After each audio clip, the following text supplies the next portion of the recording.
कितने लोगों के घरों के अंदर ये बताइए कि इस टाइम के ऊपर दिमाग में केवल और केवल सिलेंडर रह रहे हैं। कईयों के पास में 2 रखे हैं, कईयों के पास में 1 है, कईयों के पास में 3 होंगे, उसके बावजूद भी बुकिंग नहीं हो रही, रेट बढ़ गया, पेट्रोल की तरफ ध्यान है। जबकि हम लोगों को इन सारी चीजों की ओर केवल और केवल आकर्षित किया जा रहा है, हम लोगों को उस झुकाव की ओर लिया जा रहा है जहां पे ये हालात और भी ज्यादा खराब स्थितियों को छुपाने के लिए बनते हुए नजर आ रहे हैं।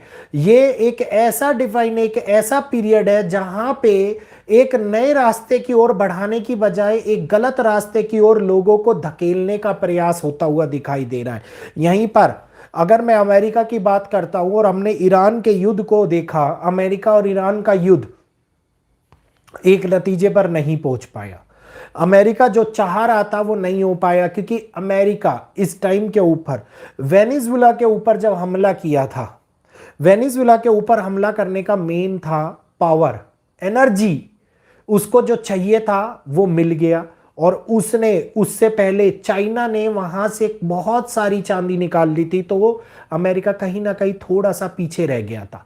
सेकंड अगर हम बात करते हैं ईरान, ईरान तेल का, नेचुरल सोर्स का बहुत बड़ा भंडार है।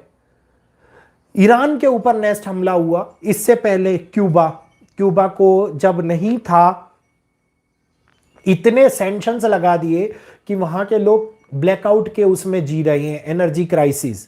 ये युद्ध एक आम युद्ध नहीं है जो इन एनर्जी क्राइसिस की आड़ में चलाया जा रहा है।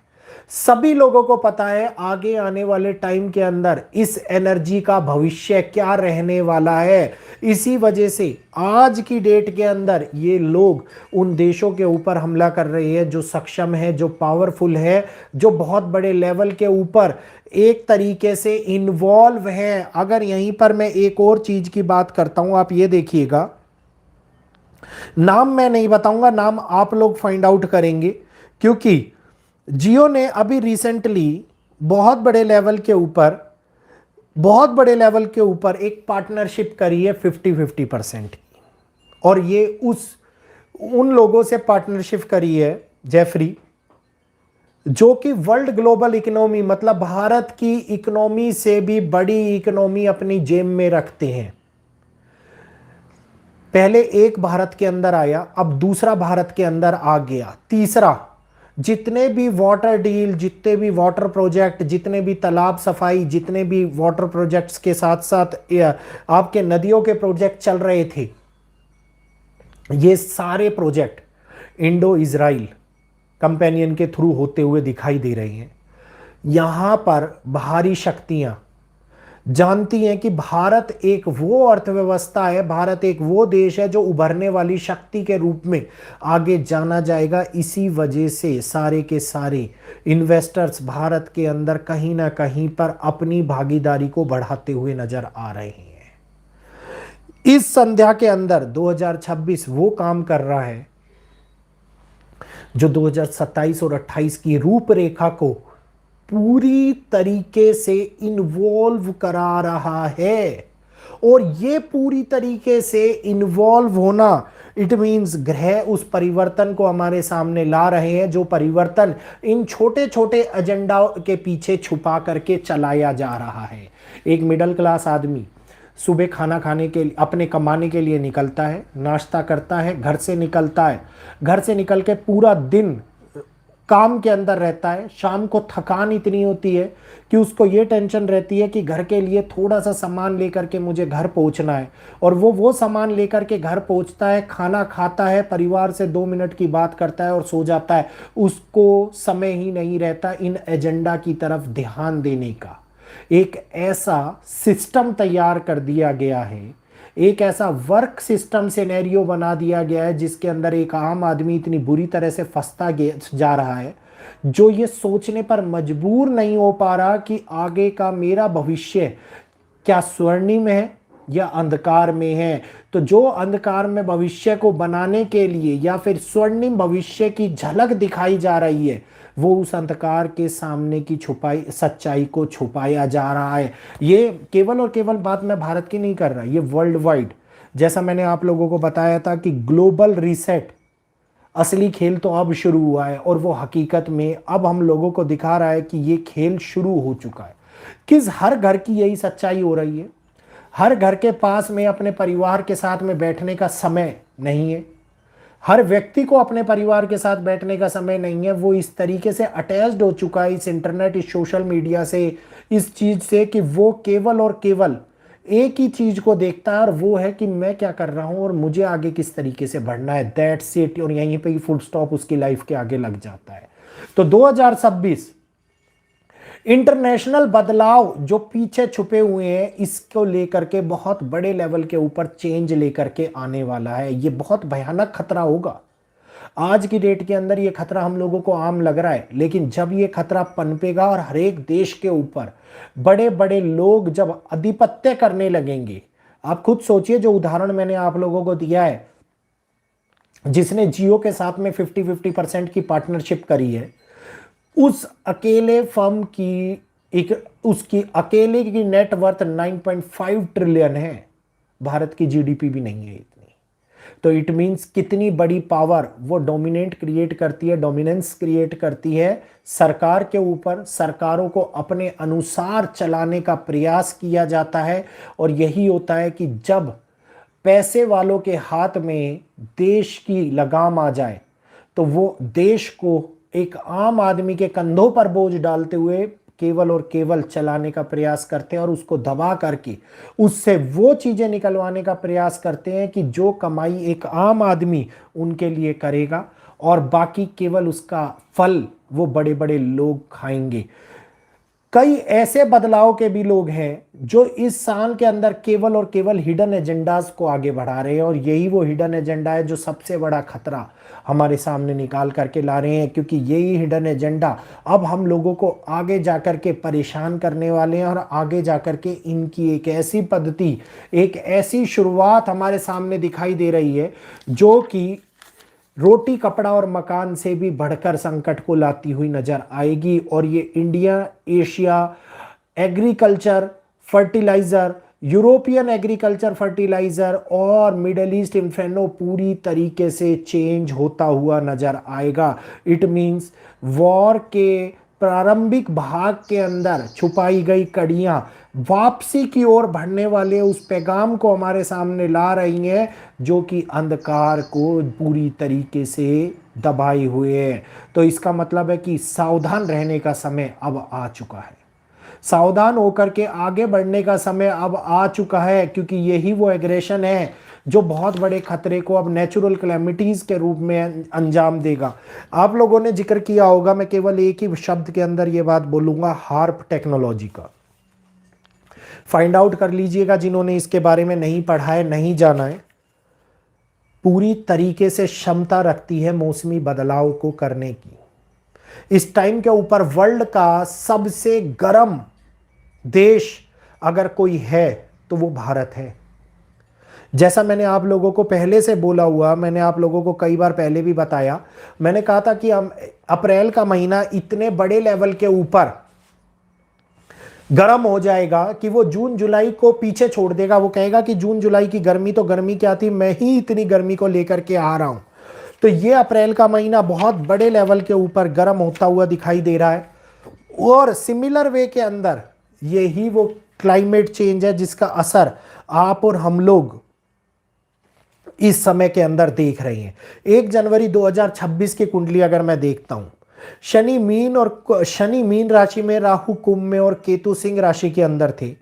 मंगल इस समय के ऊपर जो प्रभाव छोड़ रहे थे वो मंगल अस्त होकर के गुरु मिथुन राशि के अंदर चतुर्ग्रह योग के साथ में आगे बढ़ रहे थे। तो विशेषकर ये परिणाम हम लोगों को दिखा रहे थे कि कहीं ना कहीं मकर राशि 20 जनवरी के बाद में बहुत बड़े लेवल के ऊपर प्रभावी हो रही थी।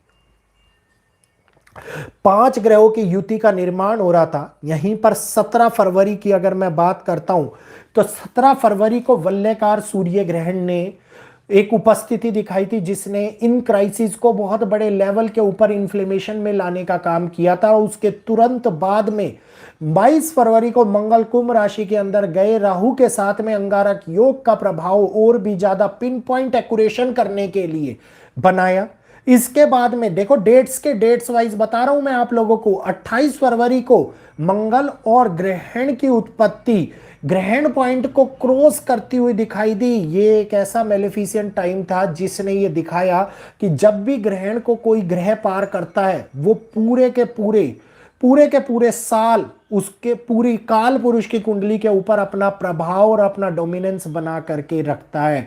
इट मींस ये स्टार्टिंग ऑलरेडी 1 जनवरी 2026 को ही पहले से हो चुकी है ग्रहों के माध्यम से। अब 3 मार्च को पूर्ण चंद्र ग्रहण लगा। 3 मार्च को लगने वाले चंद्र ग्रहण ने जो सूर्य ग्रहण की एम्प्लीफिकेशन पावर थी उसको और भी ज्यादा एनहेंस कर दिया, मतलब 90 दिन पार भी नहीं हुए एक और ग्रहण लगा। और ये रेड मून जिसको हम कहते हैं रक्त चित्रत चंद्र ग्रहण, क्या खूनी चंद्र ग्रहण, जिसने धरती को रक्त चित्रित करने का कार्य किया। इसी वजह से लड़ाइयां हुई। कल की तारीख मैंने आप लोगों को दी थी, मैंने कहा था कोई एक ऐसी घटना भारत के पड़ोसियों के अंदर घटित हो जिसमें कई लोग मारे जाएं। आपको पता है पाकिस्तान के अंदर एक बहुत बड़ा धमाका हुआ है पाइपलाइन फटने से, जिसमें कई लोग मारे गए हैं। और ये धमाका एक बहुत बड़ी विस्फोटक घटना है, बहुत बड़ी विस्फोटक घटना है। शायद हम लोगों को पता नहीं रहता क्योंकि हम लोग अपने ही, मैंने बताया ना कि साइकोलॉजिकली जो प्रिपेयर हो रहे हैं उससे बाहर नहीं निकलते, और यही वो इफेक्ट है जिस वजह से हम लोग नुकसान उठाते हैं। अब 3 मार्च को चंद्र ग्रहण के बाद 11 मार्च को गुरु का मार्गी होना, ये टाइम पीरियड था जब थोड़ा सा बैलेंस आना स्टार्ट हुआ। उसके बाद फिर से 13 मार्च को मंगल और राहु एक समांतर डिग्री के ऊपर आए। मंगल और राहु का समांतर डिग्री पर आना चीजों को और भी ज्यादा बढ़ाने वाला लेकर के आया। इसके बाद 15 मार्च से शनिदेव अस्त हो गए। 15 मार्च से शनि का अस्त होना, जो अभी तक अस्त चल रहा है, न्यायपालिका को पूरी तरीके से, ये देखिए सारी डेट्स लिखी है पूरे साल की मैंने, कंप्लीट साल की क्या क्या होगा। ये बहुत बहुत मेहनत का काम है, इतनी आसानी से नहीं होती है कैलकुलेशन। इसके बाद में 13 मार्च को मंगल ने राहु के साथ में जैसे ही समांतर डिग्री बनाई और शनि अस्त हुए, ये दिखे कि शनि का प्रभाव कहीं ना कहीं कमजोर होता हुआ नजर आया। विश्व के अंदर न्याय कमजोर पड़ता हुआ नजर आया और अनैतिक चीजें और बड़े तौर के ऊपर बढ़ती हुई नजर आती दिखाई दी। यहीं पर 29 मार्च को केतु ने एक और आग में घी डालने का काम किया। केतु ने सिंह राशि के अंदर बैठ करके मघा नक्षत्र के अंदर प्रवेश किया। और सिंह राशि यानी कि फायरी राशि के अंदर मघा नक्षत्र के अंदर बैठना फायरी प्लेनेट का बहुत बड़े लेवल के ऊपर चारों ओर धुआं धुआं कराता हुआ नजर आया। और यही कारण था कि अमेरिका और ईरान के मध्य में होने वाला ये युद्ध एक बहुत बड़े घटनाक्रम का अंजाम दिया, क्योंकि अमेरिका भी लियो असेंडेंट है। It means Leo ascendant. और ईरान की अगर मैं बात करता हूं तो वो कर्क असेंडेंट है। तो आप ये देखिए कि किस प्रकार से ग्रहों ने पूरी तरीके से अपना काम किया। अब क्यों हम बोल रहे थे कि 2 जून के बाद में कहीं ना कहीं व्यक्तित्व की परिभाषा बदलती हुई नजर आएगी। कर्क राशि में गुरु का जाना, ईरान के लगन के अंदर गुरु का बैठना कहीं ना कहीं बैलेंसिंग सिचुएशंस को लेकर के आएगा। इसके लिए भी मैंने एक वीडियो के लिए सारी डिटेल एनालाइज करके लिखी है, जिसको आगे वीडियो में लाइव सेशन के माध्यम से मैं बताऊंगा। तो वहीं पर 2 अप्रैल को मंगल का मीन राशि के अंदर शनि के साथ में प्रवेश हुआ। और 2 अप्रैल के बाद की स्थिति कोई ज्यादा दूर नहीं है। आज 17 अप्रैल ही हुई है, 18 अप्रैल, आज 18 अप्रैल ही हुई है।